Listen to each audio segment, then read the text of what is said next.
Kia ora.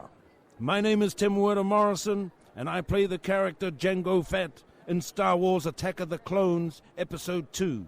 And you're listening to This Week in Geek.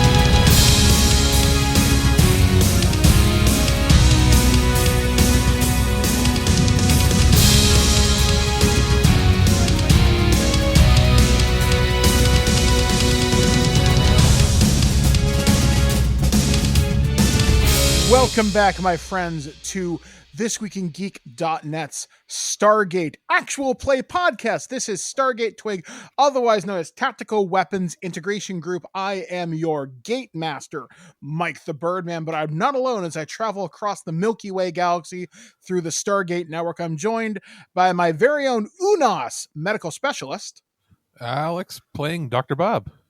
And of course, from the great lands of the prairies of Saskatchewan, I'm joined by Lieutenant Carter Hall. JT from Saskatoon. And finally, from the strange and unusual world of the Garden State, I'm joined by the host of this anime podcast. It's Ken Reels. Awesome. And he is playing Saul, who is a creature who created all by himself, but is allied with the Tauri and the rest of the allied races against the Guald that we are currently facing. So since our last adventure, well, a lot has happened, to say the very least. We have lost one member of Stargate TWIG. Unfortunately, he was defeated at the hands of Charmunda. Or Ringo's body has been repatriated to the Unas homeworld, and several weeks have passed since your last adventure. So to set the scene, since Oringo's death and your return from that moon, which is now unreachable via the Stargate network for some reason, though you can probably guess why, PK Lawyer, or General PK Lawyer, Stargate Phoenix's base's commander, has put you all on leave temporarily. It's been about 3 weeks or so since that mission, and Dr. Stone and some of the other medical staff and some of the other physicists at Stargate Base have authorized you all to return to active duty. Multiple blood works on Carter have not revealed anything too unusual outside of unusually high iron levels in his blood, but they don't deem whatever alien infection that had happened to him on that moon, they do not deem it to be a threat as of now. But they do wish to keep an active monitor on the situation, but you are cleared to return to active duty. So we start today on a typical Saturday morning at Stargate Phoenix Base. It's a fairly nice day outside. The suns are shining. I'm not sure what the hell that was. I think something fell off my bed. Probably nothing exciting. Ayla, fuck off. And the birds, or what passes for birds, are singing, and you guys are all sitting outside what would be the rec area with a couple of the soldiers are playing basketball. Some of the Jaffa are trying to figure out what is the purpose of basketball, and one of them has really taken a liking towards baseball and has set up his own batting cage and is just knocking balls over this giant lake, which is, they openly tell you, don't go swimming after dark as something may eat you. But otherwise, during the day, it's fine. So, what are you guys doing sitting outside on the picnic tables as you all have lunch outside on this particular day? Well, Carter, being that it is 2004, has a classic second generation iPod with the click wheel, with one of his Ooh. earbuds in, listening to Glass Tiger because he is a Canadian boy and he loves his Canadian music. And he's scribbling in a notebook, one of several that the rest of the group probably has seen over the last 3 weeks, because he's partly like writing a journal, but some of them you'll see what look like weapon designs, and it's basically him trying to suss out how the what I call the Warthog cannon that he was firing in our cannonball run to the Stargate last time we all got together. He's like trying to work, okay, how would that work? Because he liked what he had and he wants more. And he's just trying to work it out. And then since he's on this base with like, you know, weapon testers and presumably weapon designers, he's like, this could work. This could work. All right. So so you see you guys are sitting there with Carter, you're all having lunch, he's scribbling stuff down in this notebook. Dr. Bob, what are you currently doing? The temperature today does rather remind you of home. It's a little bit hot and sticky, much like the Unas swampy home world, and does remind you of when you went back to take Oringo's body, or what was left of it, back to be repatriated to the soils and the waters of that moon whose name escapes me at this current time. But it's a nice memory of home for you. Well, Dr. Bob is not one to be overly sentimental, and is actually reading a giant picture book from Jane Goodall on the great apes, and it's just turning around and saying, "Your grandparents are strange." Carter All the offhand, humans. he's like, you have no idea how true that statement is, Bob. And finally, we bring ourselves to Saul. What are you doing while you're sitting outside with your two Stargate teammates? Basically, all he has is a giant pitcher of ice and is consistently like munching on it as if it were candy. All right, so you guys are sitting out there. You're having a pretty good day. You hear one of the base's pressurized doors opened up, which opens up to the kind of courtyard that has been set up as the like kind of rec area. And in a wheelchair out wheels Selena.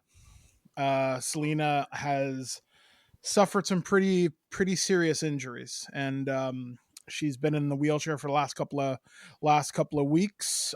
She's due to be rotated back to Earth probably in the next couple of weeks because it's not safe for her to gate travel just yet.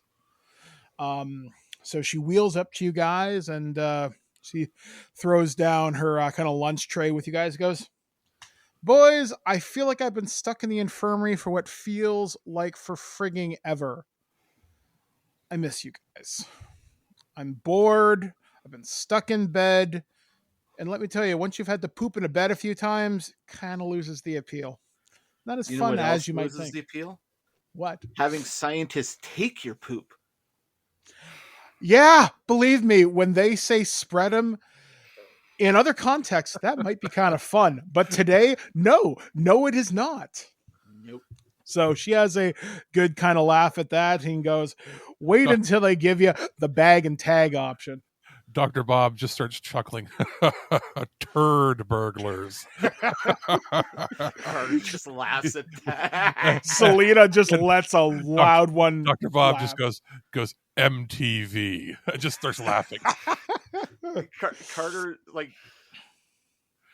holds it in. He's pounding it. Stop! I can only take so much. Turd burglars. Over and over again, just keeps repeating it. Especially in that tone. It's just like that's just catnip to Carter for some reason. Scatological humor. Selena has a really good kind of laugh at that. She goes, well, they do take that from you, but I'm hoping eventually I'll be able, once I go through some physical rehab, I'll be able to join you guys again. Why do they take it? It's yours and it's warm. She kind of looks at you for a second. She kind of looks up And at the then- sky. He goes, and then just goes, never mind, and goes back to scrolling through the pages of the great apes. She goes, there are strange people on this base. Let me tell you, there's that one guard on level 3. Don't trust him. But as she's kind of saying that, you guys can hear from the inside of the base starts to power up. You hear the klaxons going off, which means gate travel is happening right now, which is not unusual, but it's been pretty sparse the last couple of weeks. You'll have supply runs from Earth, other Stargate teams checking in here and there. No major incidents have happened since the encounter with Charmunda. There have been some Gwald skirmishes, but nothing where there aren't just a few Jaffa on a planet. There hasn't been a sighting of a system lord in a very long time, or at least one on the official records anyway. And a lot of it has just been a lot of, I guess, making a lot of first contact, making supply runs, survey missions, stuff like that. You've managed to map out probably another 10 additional planets. One of the great successes that General Hammond has actually sent out as a general memo to Stargate Phoenix Base to all members is congratulating them on the number of new first contacts and new worlds that have been sourced for resources. In specifically, you're finding new sources of gold and platinum and other things that might be essential in manufacturing and stuff like that. And the gold is interesting because maybe that might be enough to keep Stargate off the books if government starts sniffing around again. If they can have their own gold, they can buy, sell, and trade, stuff like that. So that's an option that is on the table, but that's only stuff that's being said hush hush between people during kind of mess hall hours. But you do find that kind of curious that now we're sourcing precious metals. So we'd also be finding Nakoda out this way, because I'm pretty sure they have it by this point in the show. You've heard survey missions that may have found it, but they don't know how to get to it. Like, it's really, really deep underground, and that would require extensive mining tools that they have to bring to the Stargate piece by piece. So when metals are sourced, you're just bringing through malp carts, the occasional armored vehicle full of stuff you can drive can go through, but if you want to bring a thing that would dig the channel, you can't do that just yet. But you are noticing, as things are going on, Phoenix Base does have an unusually high amount of construction materials, which is why when gate travel does happen, you notice they're starting to build more FOBs, which is forward operating bases. So does anybody here wish to give me an intelligence roll or kind of like an insight into this? Let's see. I might as well. Who's got the highest amount? I got a +4 for insight. Okay. I got a +1, so I'll give it to Alex. +3. All right, I'm going to roll. Give me a second here.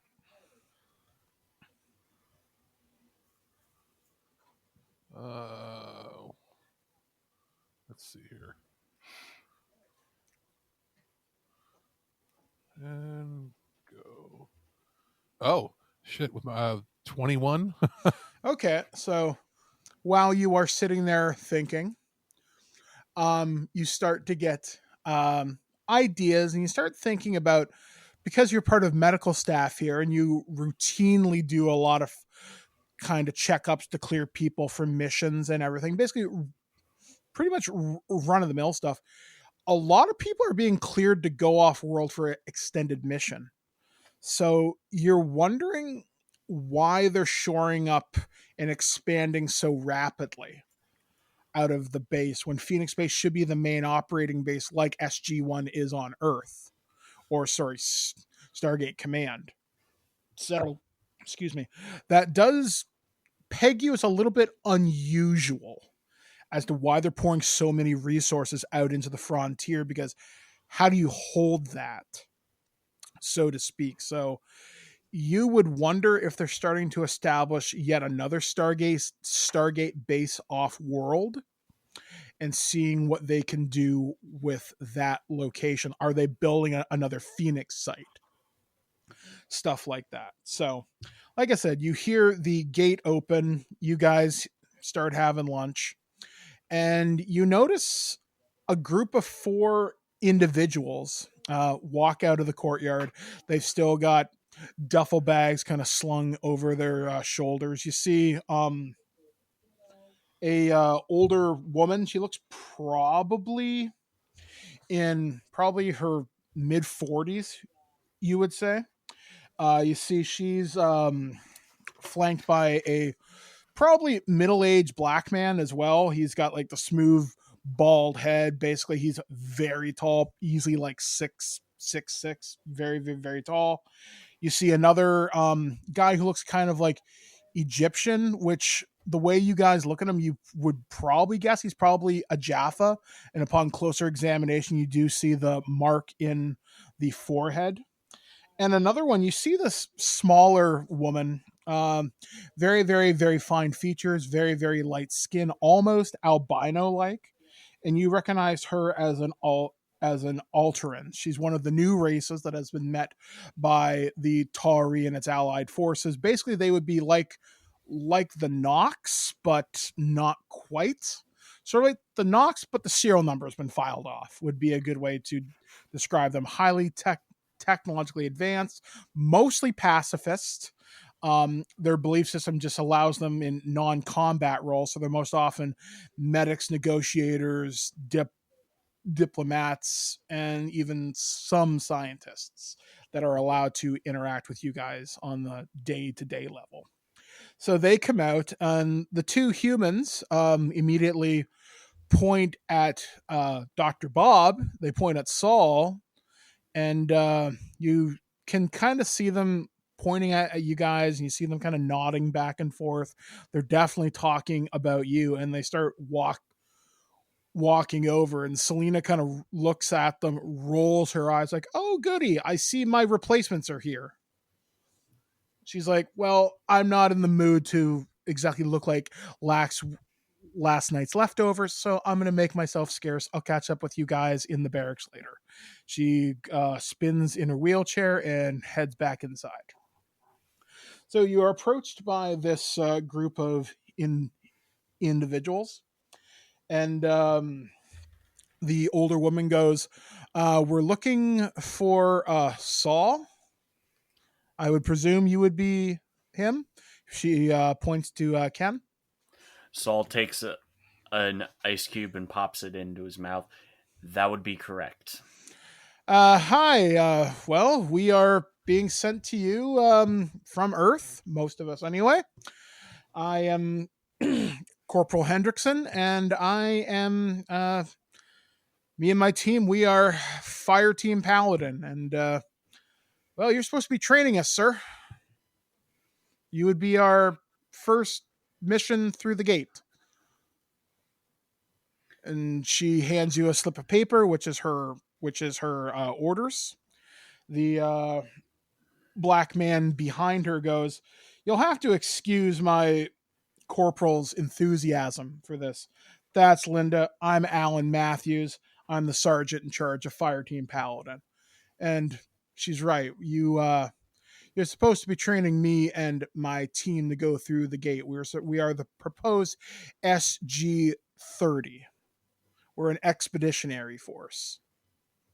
I don't think we need this training personally, but he looks up and down to Dr. Bob and goes, "It's going to be a very interesting working relationship." And he looks at Dr. Bob and goes, "I fought one of you guys once. It was a fun time." Just Dr. Bob just stares and just says, "Turd burglar," and then look back down at his book. Okay, wait. I'm gonna roll for this. If I roll high, I succeed. If I roll low, I don't hide the laugh. It's a 10, so he just barely holds it in. Yeah, you basically hold it in. And Dr. Bob just goes and flips a page. The Egyptian-looking man turns to Sergeant Matthews and goes, "Turd burglars, it's a form of endearment on your world." The Alteran just kind of rolls her eyes and goes, I don't think you understand quite the linguistic beautification of their language. And she starts to explain the greater words and theories of the word poop, basically, and you all just kind of stare at her. The sergeant Carter's red in the face from holding it in. Carter goes, even could you just like, soldier, please shut up. As I was saying before, my fire team interrupted me. Yes, we are assigned to you.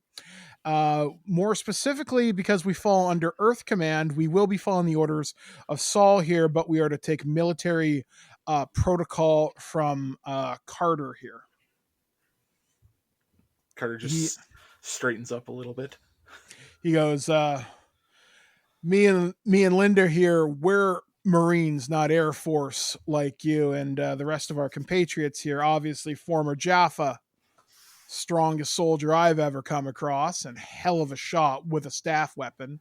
And Eve here, well, short of you getting perforated with replicator weapons, she can definitely patch you up. So, we're supposed to do something with you boys later on today. We're just going to go drop our bunks off. We'll meet with you guys up in about an hour or so. Seems fair. All right. So they say, all right, thank you.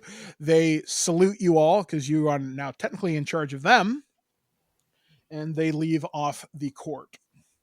So over the interbase intercom, you hear a summons from one of the base administrators asking you to come to General Lawyer's office, all three of you. Carter closes up his notebook, clicks the pen close, puts it in his pocket. He's like, goddamn Marines, do I give off Air Force vibes? I'm from the Canadian military. There's a maple leaf on my shoulder. All right, so you guys walk through the base. There's a bit of a weird attitude towards you guys because you guys are one of the few Stargate teams to lose somebody in the field. And with some of the base people talking about Charmunda, wondering if she was a one-off or what she was, a lot of your debriefings. Actually, I guess that'll be my question to you before we get into PK Lawyer's office. How did all of your debriefings go? How would you describe the mission to that moon where you ran into the four Mori and where you ran into Makwa, who was the engineer who came back with you? It wasn't good. It was something akin to like an internal affairs, interview where they purposely tried, especially with Carter, given that he's been probed and he has, this nano particulate in him. I mean, especially him because maybe he's a sleeper. He doesn't know. I mean, this nanotech's giving off like some sort of low level signal. They're collecting everything that came out of his body to analyze it. And he was just made to feel like a lab specimen, probably for the first week, I think. And then maybe after General Lawyer gives him a talking to, and not like dressing him down, just like, look, we don't think you're a droid, but you can see that Carter was getting very wound up, and eventually he relented and he cooperated, but not that he didn't cooperate completely, but he was guarded because he had never been treated like he was before with them, poking and prodding and all that and trying to figure out what the hell is going on with his body. Okay. And then Ken, how would you describe your debrief when telling the brass how things happened, what went down, what are your theories? Basically, it was a cacophony of liars, and it resulted not only in it, he basically takes the blame for the death, obviously, and just kind of goes like, look, this is what went down. At the time, we were lied to on multiple fronts, obviously, and it resulted in not only the loss of a member of our dear crew, but also scarred another, and he basically just shoulders a lot of the blame of what happened on the planet. Okay, so General Lawyer took your accounts and debriefs, and a lot of them have been declared classified. Actually, the only reason people even know what happened on that base is because somebody leaked part of your debrief to members of the base. It's a small base, so the only thing that travels faster than light is gossip, basically. And a lot of people wondered what the hell happened, but you've all been instructed, do not talk about it. So as you make your way towards General Lawyer's office, it's on the upper floor, kind of overlooking the kind of gate room, like it is much like on Earth's Stargate Command. So you get in. General Lawyer is sitting behind his desk. He's typing on his 2004 computer, and Is it an Apple product, Mike? it is a Mac, actually. This one. So he's typing away at it. He's doing all sorts of like word processing. Is it a fancy colored iMac G3? For the sake of this conversation, sure, it's a fancy turquoise blue one. Okay, because it would be new to them, but it's like already a 3 or 4 year old computer. So he's typing away at some stuff. You can see there's a large, what would be considered new technology at the time, flat screen, which is going through different kind of star charts, and it's looking through different gate coordinates. It's basically running the codex that O'Neill brought back, but they're trying to decode new worlds too by looking at different kind of Stargate coordinations. So as you come in, he turns around, he stops typing, and he says, "All right, come in, gentlemen." So he asks you all to sit down in front of his desk. He goes, "Well, gentlemen, I'm about ready to redeploy you back out into the field. I want to give you guys something simple, and it's not going to be an easy mission from a morality standpoint or moral standpoint, simply because I'm beginning to look at replacing the fallen member of your team, Oringo. We are looking for a new scout reconnaissance person for Stargate TWIG, as we do need a new tactical weapons integration specialist, more specifically specializing in ranged combat. So I've requested a group from Earth. I believe you've already met them. They are known as Fireteam Paladin. He hands out a dossier of each of them, and you see Sergeant Alan Matthews. He is the United States Marine Corps Scout Sniper. You see Corporal Linda Hendricks, also Scout Sniper School. You see another file, which is a little less filled. There's like pictures, but slight biographical data that's of Onaran. He's a former Jaffa. He worked under the system Lord Cronus and rebelled fairly early on. And you see Everin, who is an Alteran medic who volunteered to work with Fireteam Paladin, seeing they needed someone of a more diplomatic angle. Basically, she's of the belief not everything needs to be solved with superior firepower. So the reason she's being considered for replacement on your team is you have no skilled diplomat on your team. All of you have exceptionally high combat skills or specialties, but nobody is trained in the art of peopling, so to speak. So General Lawyer hands you these 4 dossiers and goes, "These are the 4 members that I'm proposing to augment your team. One of them would be available whenever you need them to leave with you. They would be on call, as you are our experimental team here at Phoenix Base. They would be accompanying you when trying out new technology." Which brings me to my next point. The technology you were able to bring back from the 4Me homeworld, we can replicate it in remarkably small quantities. but we can do it. The rifles you were able to bring back, we have disassembled one of them, and we are able to miniaturize part of its firing mechanism for mounting on some of our rifles here. Unfortunately, we can't replicate the power source exactly. We have had to jury-rig some Jaffa technology from the Guald, and we can only provide limited fire power with these things. We're thinking less than 10 shots, probably. But these weapons are available for you to field test. If you take a specific rifle, we can fit them with one of the alien weapons, but we only have 20 of these things available. If your mission profile fits it, they will be made available to you. So now that I have the formalities out of the way, let's go over the mission. So he turns around and he uses the little Mac remote that was around that time. And the star chart changes to a world. It's a garden biome, and it is designated planet PJ-23.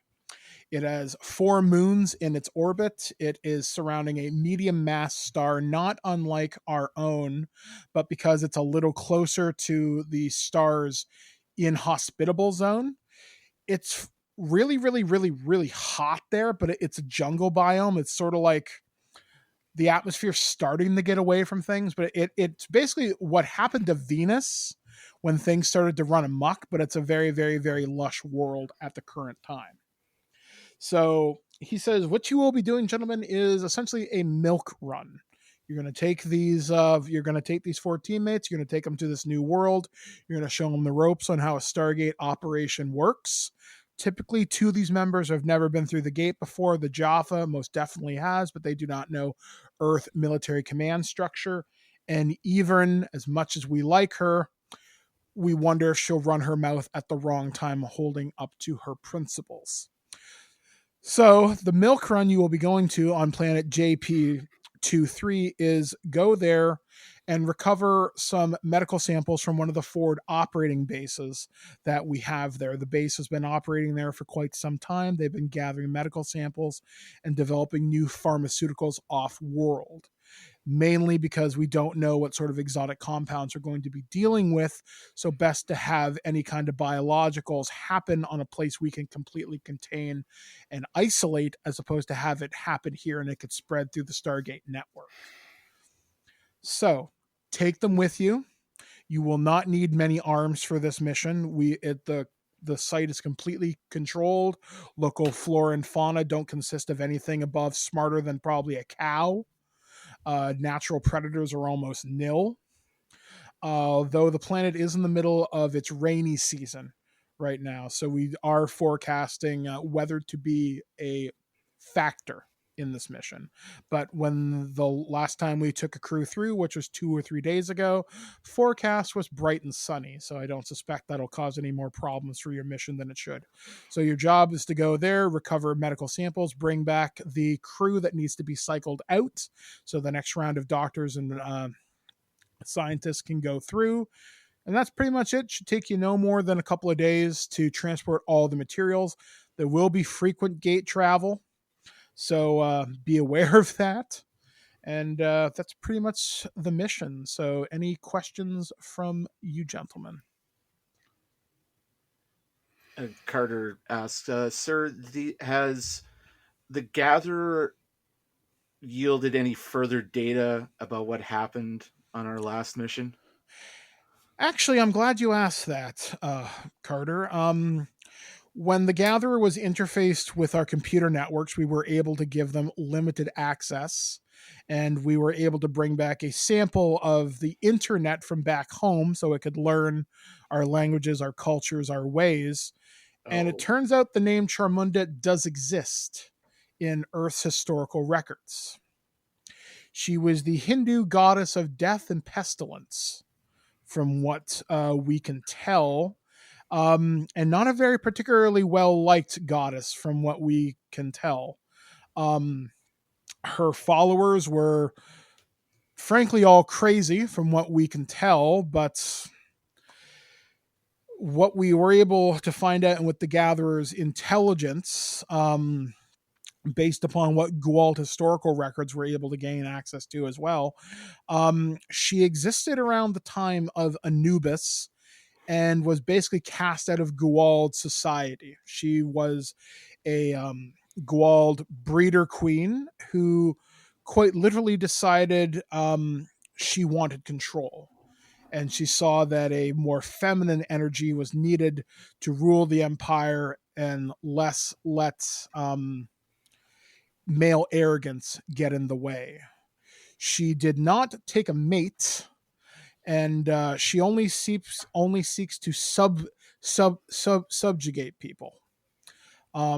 She's more interested in genocide than conquering, but she's not above using a population for their technology, which is why her tiger guards, from the data we've been able to analyze, brought back by your debriefs and by the weapons that were recovered, plus unfortunately the damage to your teammate Selena's armor, that technology does not appear in any Guald weapons. It doesn't appear. It does have similarities to replicator technology, but it appears almost replicator, like it was something that splintered off from them but isn't quite them. So the Gatherer is still gathering, quite literally, intelligence on this. At this time, we do not know what Charmunda is doing. We don't even know if she's still alive, if she was able to get off the moon before it detonated, literally. However, the Gatherer has also provided us with about 50 new gate addresses it had stored in its internal memory. It's been working with Makwa to figure out, are these possible locations to the other AIs scattered across the Milky Way? We don't know, as some of the Gatherer's own files are encrypted even to itself. So that's the state of the galaxy, such as it may be, Carter. And Carter just kind of not completely out of, but kind of offhandedly, it's like, well, she was out in the middle of butt freaking nowhere, so Lord knows how their technology progressed if it wasn't part of the normal Guald's societal structure. Yeah, that's what we're worried, because the Guald, they don't develop their own technology. They take it, they make it their own, they assimilate it. They don't just make things. They're conquerors, and whatever is allied with Charmunda is definitely something a lot more powerful than what we have encountered so far. However, with the destruction of that moon, maybe our problem solved itself. We don't know, though. Understood. Any other questions? I don't think so, sir. Nope. All right, so you will leave in approximately 2 hours. I suggest you gear up, visit the armor if you desire anything else for this mission. I don't suspect you'll need more than your normal kit. The Malp will meet you with a cart, and you and Fireteam Paladin are to go through at 1500 today. Otherwise, I wish you well, gentlemen, and I will see you in about a week. Quick question, Mike. The new weapon device that we've got from, cannibalizing the ADS rifle, would that work like a grenade launcher? Would that similar? fit? Yes. Okay, yes. So could we be said we use the same stats for that weapon? Yes. Basically, if you want to take an ADS rifle, you can, but I will make you roll for it. If you want to take the smaller variant, which will fit on a long rifle, I'll say it's like an M4.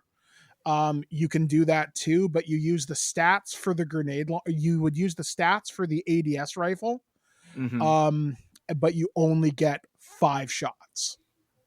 Yeah, I'm cool with that. And would that fit on my G36? No. Okay. It is not fit for that platform yet, but it can later on, because they've only managed to fit it to an M4 so far. I'll stick with mine for now. Okay. And just think I've got I gotta look at the kit, see how many grenades would we normally have on us, like 2? Yeah. 3? I'd say 2. I'd say 2's pretty fair. Okay. Okay, so you guys kind of get ready. You get your kit ready. You go to the barracks. You grab your boots, your everything. You're ready to go because it's an extended stay. You do have your kind of duffel bags filled with like your clothes and everything. So you go to the gate room. In there is Fire Team Paladin. They're all dressed in, whereas you guys are in gray uniforms for your off-world missions, gray/green, depending. They are dressed in their Marine Corps colors still. So they're in green. The Jaffa is wearing typical, kind of a hybrid, actually. You've never quite seen this before. He's wearing partially Stargate issued uniform stuff, but he's still wearing part of his Jaffa armor up top because he did have more of the advanced stuff, the stuff that does like kind of fold over. And the Alteran is dressed literally in like the lightest possible materials to the point where it looks like they're just wearing a light battle dress. Basically, they have their like kind of frag vest, and that's really pretty much about it. She's not even armed because her race doesn't believe in weaponry, but the Jaffa's got his staff weapon. The other people are all armed up. They've dumped all their gear inside the big kind of Malp cart. And Gate Command asks Saul, "Are you ready, sir?" Ready as we'll ever be. All right, so you say that. You hear the kind of countdown begin. The gates chevrons start locking into place. All 8 of them. You hear, or sorry, 7 is it, Alex? 7 or 8? It depends on where we're going. You're going in the Milky Way, so it'd be 8, I think. 9 is outside. So 8 is to Atlantis, 7's within the purview of SG-1. Yeah. Okay, so the first 7 chevrons start locking. Chunk, chunk, chunk, chunk, chunk. The energy of the generator winds up. The wormhole event horizon opens up. Whoosh! And you guys go through. Obviously, cool, spacey time sequence tunnel here. Immensely cold. And the second you come out of the other side of the gate, it's like hitting a brick wall of heat and humidity. Even for an Unas, this is almost unpleasant. That is how hot and sticky it is. To give comparison, Dr. Bob just goes, ew. Yeah, basically, you are soaked with sweat the instant you hit here. And I'm a cold. So basically, you walk out. And I walk out and go, ew. This must so be, basically, this we must be walked most into uncomfortable Nevada. for you to all the others. Yeah, you've walked into the worst Louisiana summer you can possibly imagine. The air is thick. You come out, you emerge from the Stargate. There's there's like I guess stone kind of pillars nearby, not unlike kind of Stonehenge, and there is a very well paved road leading away from the gate. The other members come out of the gate and they're like, "Wow, that was a trip and a half." The Jaffa pats the one girl in the back. Linda goes, "It's always fun, is it not?" And the Alteran is just kind of looking around and like taking notes down as she sees this vast jungle beyond the kind of Stonehenge thing. You can hear insects buzzing, and I'm not talking like the typical cicada buzzing you hear around here during the summer. I want you to crank that up to 11. That is how loud it is. It sounds like almost high wire electricity is going on. Bugs the size of cats? Yeah, pretty much, actually. I was just about to say, you see a what would be equivalent of a dragonfly, the size of a hockey stick, go flying by you. So, can everybody roll me a Constitution save right now? Constitution save. Okay. Oh boy, this is gonna be fun. Please roll high. That's an 11, Mike. Okay. That is a 10. That is 13.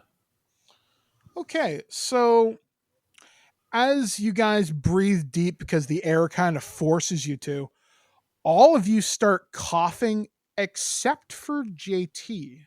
except for Carter. As you guys all start, like literally everybody starts coughing and hacking. One of you decides to blow your nose, and out on the tissue, it's kind of already a greenish yellow. And as you start kind of breathing in, Dr. Bob, can you give me an intelligence roll? Sure thing. 1 second here. Oh no. Okay. 2.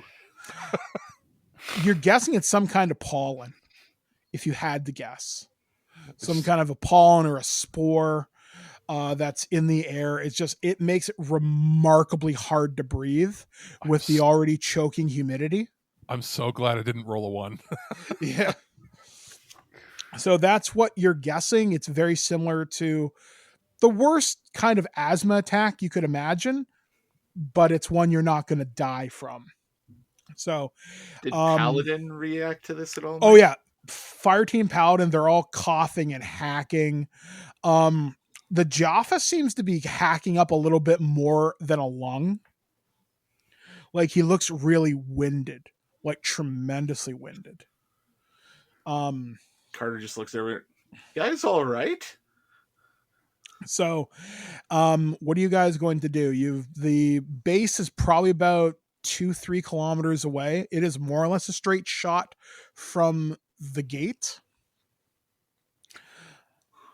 All right, we're about 3 clicks out. We might as well hurry up, and hopefully there's some air filtration at the base. Okay, so it's probably about 3 o'clock on the planet's time. If you had to guess, sun will probably set in probably about 5 or 6 hours, just because of the rotation of this planet. The days are a little longer. So you start walking, you start going through the jungle, and like I said, you start seeing plants that are gigantic. There's literally, Alex will know what I'm talking about when I describe this. Or actually, you might all know this. Do you remember in Final Fantasy how there's that weird looking plant that looks like it's got a mouth on it, but it's like the size of like a house? Yep. Oh, okay. I can't remember what it's called, but Now, are you not off the top of my head? Are you talking the one that looks like are you talking Final Fantasy VI where it's like an actual plant? Yes. You see about 4 or 5 of those just off the road. Not a Malboro, which is a creature that happens to have tentacles and looks like a plant, but like an actual plant monster. Yeah, it looks like a plant monster. It doesn't appear hostile. It's just on the side of the road. There's a group of 4 of them all clustered in like a bush. Like the one from Little Shop of Horrors, yes, like a Mario Piranha plant. Yeah. You start seeing a bunch of those as you're walking through the jungle. The canopy starts to get a little bit thicker. You notice what looks like a cockroach, probably the size of a Cocker Spaniel, come across your path more than a few times. As you all get closer to the base, the activity of the insects starts to wear down. Like you can actually start having conversations with each other. So as you get close, it takes you probably about an hour and a half to get there, just because you're all really winded. It's really sweaty. Like literally your clothes are stuck to you right now, including Dr. Bob. Just from sweat, from exhaustion, whatnot. I presume you guys are going to drink from your like water rations or anything. Yeah. I don't need to because I'm cold-blooded. Cold-blooded. Actually, everybody roll me Constitution again. Yeah, there we go. I was wondering when. That's a dirty 20, Mike. Okay. You feel fine, Carter. That is a 15. That is a 23. Okay. You notice with Dr. Bob, you feel better than you did earlier, but something doesn't feel right. You're not quite sure what it is yet, but something doesn't feel right, but you don't feel any more tired than you did previously. Okay, And so with- so Dr. Bob sniffs the air a little bit, turns to the rest of the crew and says, "Something's fucky." Sorry, that's not very medical of me, but something is not right. Carter, he doesn't assume a defensive posture, but you see him just kind of tighten up and like he prepares an action, if you will, because he's not that long. He's been around Dr. Bob, and he's like, okay, something's up. Dr. Bob doesn't swear a lot, but Yeah. Dr. Bob makes jokes. But when Dr. Bob turns and says something's fucky, something is fucky. and then Saul, you feel a chill throughout your entire body. It's like somebody dipped you in ice water. It's almost like a literal shock to your system. In addition to this, you start hearing snappings of twigs coming from the woods, coming from the jungle all around you. Can you roll me a perception check? Okie dokie.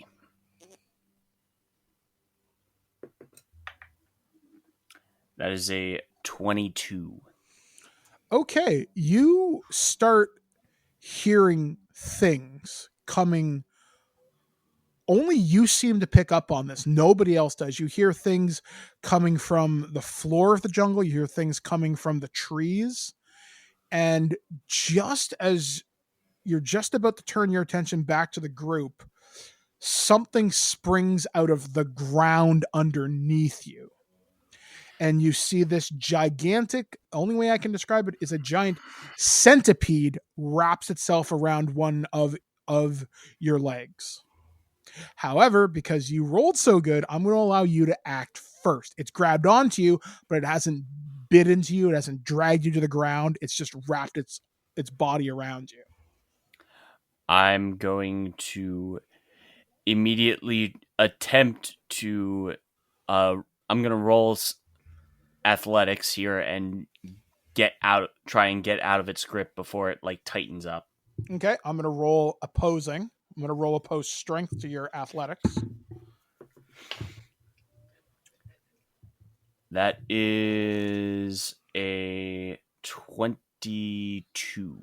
You manage to slip out just as the creature, because its body's kind of covered in all these like prickly kind of like spines or whatnot. All of them have to latch in at once to get a firm grip on you. So because they don't, because it's sprung out from underneath, it hasn't had a chance to do that. So you're able to spring right back out of the way, and it's kind of in the middle between all of you. It's basically standing by the Malp cart. And it's like I said, when this thing coils itself around, it's probably about 5 feet tall and about 5 feet long, and it's pretty friggin' thick. It's got these giant 1 foot long mandibles. It's twitching and it's kind of hissing at you. It's guarding the cart. What are you all gonna do?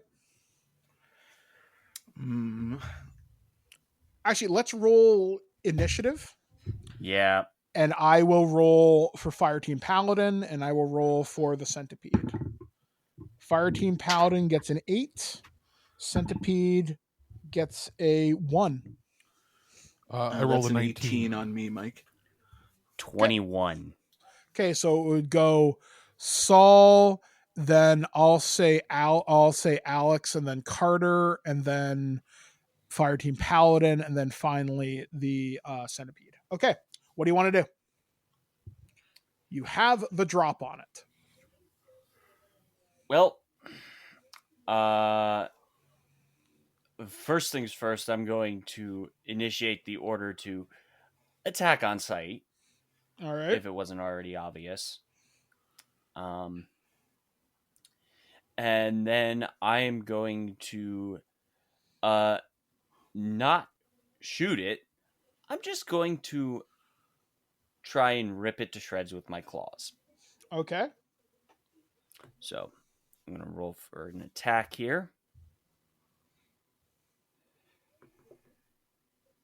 And that is a 8. So that's definitely going to miss. Yep, that is a miss for sure. All right, so what you do is you extend your claws, you take a swipe at this thing because it's literally one giant segmented body. It just basically just kind of effortlessly just kind of swings out of the way. Then the next one would be Dr. Bob. What are you going to do? Dr. Bob pulls out his clack blade and is going to try to chop it in half. All right, go for it. And that's the giant Unas knife, right? Yeah, for everybody else, it's like a huge machete, but for me, it looks like just like a regular knife. All right. So let me roll. Does a 17 hit? Absolutely. So you hit this thing, it cuts into its body. How much damage does it do? Okay, so that is a 1d8. So 1 second here. 7. All right, so you hit this thing, you slice into a segment of its body, you hack off a bunch of its legs. You've done a really good chunk of damage to it, and all this kind of orangey, greenish fluid starts pouring out of it. I just yell, "Die, bug, die!" So you do that, it starts to scream, and it starts to scurry away. Carter, your go. Carter he's got his rifle, so he draws on, he fires a 3-round burst into it. All right. And let's see. It's been a minute since I did this. A little metagaming here. Generally, we don't shoot at creatures that are connected to our peoples. Well, that's why he didn't fire right away. That's why. Clack, and that's a 23 to hit, Mike. Okay, that is most definitely a hit. Okay. All right. Roll damage. All right. And I'm using my new multicolored D6s that I found on the shelf at the grocery store for all my damage rolls because I like pretty colorly things. That's 3 points. Okay, so you shoot this thing. The bullets, they pass through it because it's such a soft body. Doesn't do a lot of damage as you didn't hit anything vital, but you've definitely hurt it. So, Fire Team Paladin, they all pull their weapons. They're taken by surprise as they've never seen anything like this before. The two humans, Matthews and Hendricks, start shooting with their FN90s. Hendricks misses with a 9. Matthews misses with a 4. Like their shots just go wild because they're so startled by it. The Jaffa fires his weapon and completely misses with a 2. And the Alnaran just kind of, or the Alteran, or whatever the fuck their race is, shits its pants.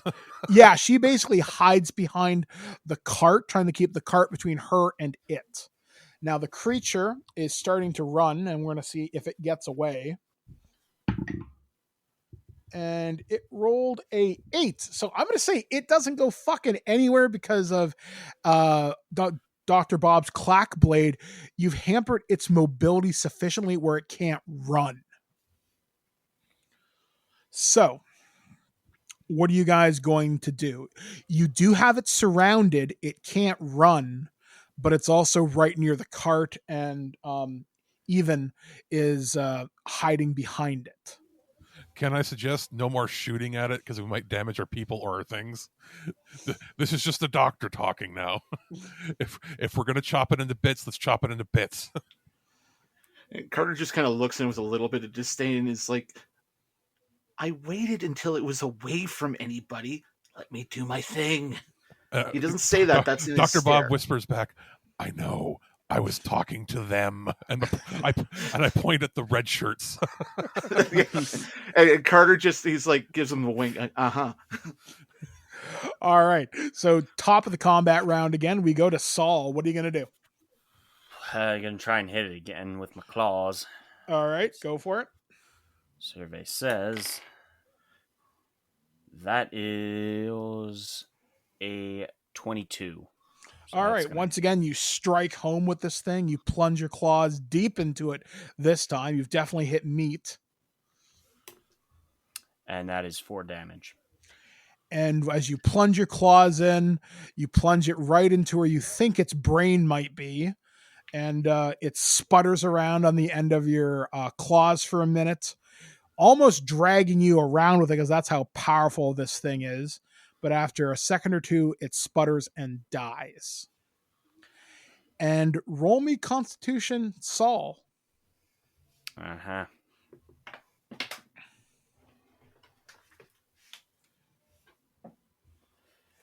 That is a 18. Okay, so you still feel incredibly cold, very, very, very nauseous, and that's really about it. Like, something doesn't feel right to you, but you feel fine, other than being extremely cold right now. Are you going to tell anybody this, or are you just going to keep going on? It's highly unusual to feel a chill like this. It's like someone turned on full blast air conditioning after you got out of a pool. And Yeah, considering how hot this planet is, right? Yeah, Yes. something is fishy. As Bob said, something's fucky.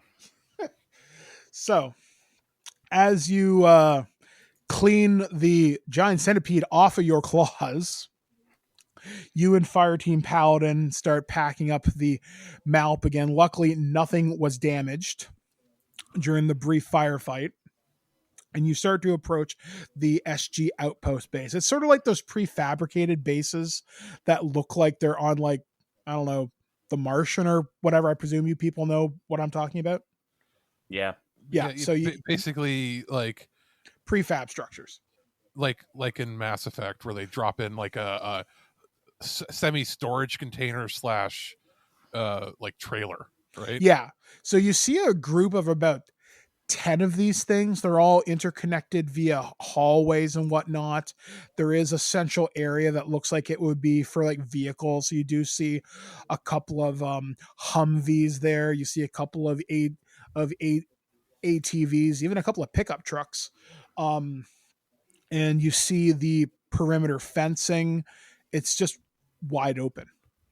I'm gonna roll perception and see any signs of struggle or something going on. And that is a natural 20. Natural 20. Unnatural, sorry. Unnatural 20. Okay, so as you approach the base, the insects have fallen completely silent. But you can hear something almost like it's slithering through the undergrowth. Like it's almost like you're hearing something constrict and tighten. Like you hear the strain of what you presume is wood or whatever would be the kind of natural thing. You also notice the air is shifted around here. It feels way denser than it does to anywhere near the gate. Now, your planet naturally is an aquatic planet, right? Correct. You can smell water. You smell specifically fresh water. Does it feel like something is breathing, essentially? It's almost like the jungle itself is alive. Yeah, More so okay. like an entity. And as you approach the base, you don't hear any machines. Like you don't even hear the normal air recycling and filters that would happen in a place like this. You don't even see the base's lights are on. I tell everyone, keep your wits about you. So, as you begin to approach the base and you cross over the threshold of the gate, you get closer and closer to the buildings. You do notice there are a few lights on the further back you go in. When you get into the central courtyard, you look around, all the vehicles are in good repair. You don't notice anything else. Does anybody else want to do anything? Fireteam Paladin's going to roll. And they're going to see if they notice anything. And they rolled a 6, so they noticed Dick all.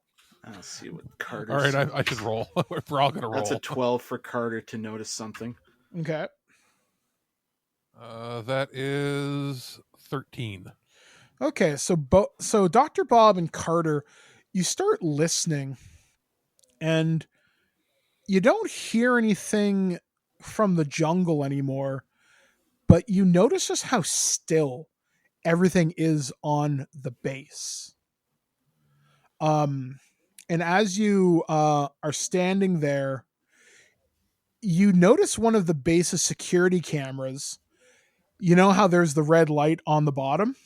Mm-hmm. It looks up at your group, and there's a floodlight above it, and it starts flashing on and off. Does anybody here understand Morse code? Not in real life, but I assume Carter might. Training. Yeah, I'm gonna roll. Okay. As a seafaring folk, I would think there's some level of Morse code, something similar. So I'm just gonna I would roll, assume to become the leader of a SG team, you'd have to learn basic. Yeah, exactly. So basic I'm gonna roll burpers. insight here. All right, roll it. And that is, let's see, that is a 17. Okay, so the message you're 95% sure reads, danger outside, careful, main lab complex. And then after that message is sent, it's sent 2 or 3 times to make sure that you got it. The camera powers down and the light powers down.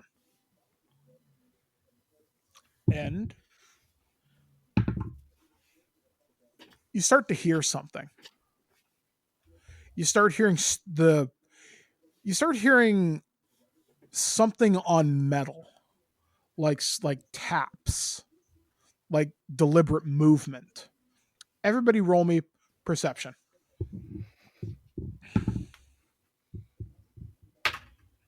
That's a 4. That's what Fireteam Paladin also rolled. 8. 13. Okay, so as you're all kind of standing there, kind of with like your weapons up, kind of listening for something leapfrogs over the outer perimeter fence, takes a run at the Jaffa, and tackles him to the ground and starts viciously attacking him. And what it is, well, you're going to have to stay tuned to find out next week here on Stargate TWIG, right here on ThisWeekInGeek.net. What's going to happen as this milk run may have just potentially turned into I don't know. We'll have to stay tuned to find out. So for This Week in Geek's Tactical Weapons Integration Group, we have been Alex, the producer. JT from Saskatoon. Ken Reels from This Anime Podcast. And I've been your game master, Mike the Birdman. And until next time, Chevron's locked.